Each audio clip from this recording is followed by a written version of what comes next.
One of the things that has led to fatherlessness in Britain is that there are some men who do not know what it means or what it looks like to be a good father. When you say to them, why don't you just be a good dad? Why don't you just be a present dad? Why don't you just be an emotional dad? They don't know.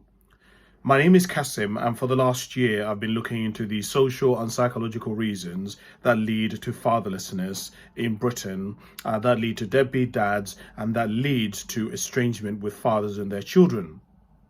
So I don't know if you know, but I work for the largest online digital mental health company in the UK.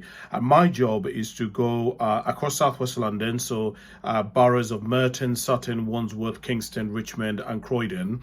And I do training for private company like NHS, professionals, schools, colleges, basically anyone who works with young people between the ages of 10 to 25. I do training for them about our company and encourage people to refer young people to our company to get mental health well-being support. This morning I was in Wandsworth and I was talking to a bunch of students about our organization, and loads of the students kept saying to me, there was a lot of boys in the audience, and they kept saying to me, why would we come and speak to you? Why would we come and talk about our feelings? What good is that going to do? And it really illustrated to me and reminded me of something that I talk about in my book about these social and psychological reasons that lead to fatherlessness, which is that there is a bunch of men who do not engage with their children emotionally or physically because they've never had it.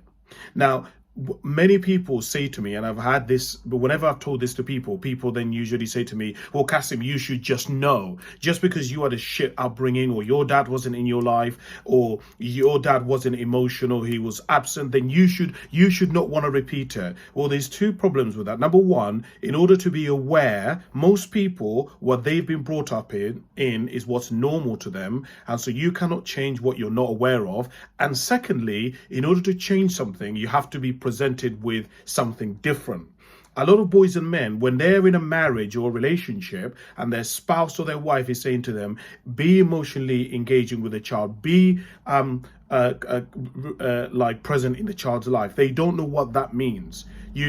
Because they've never seen it, because they've never experienced it, and therefore they don't have a model, they don't have a psychological model for actually being it. So one of the things that has led to fatherlessness is that we do not have systems to teach fathers how to be fathers. There are books on how to be mothers, there are systems upon systems, where there's early help, midwives, all of which teach women and girls how to be mothers, but there's nothing systemically that teaches men how to be men, especially emotional and physical.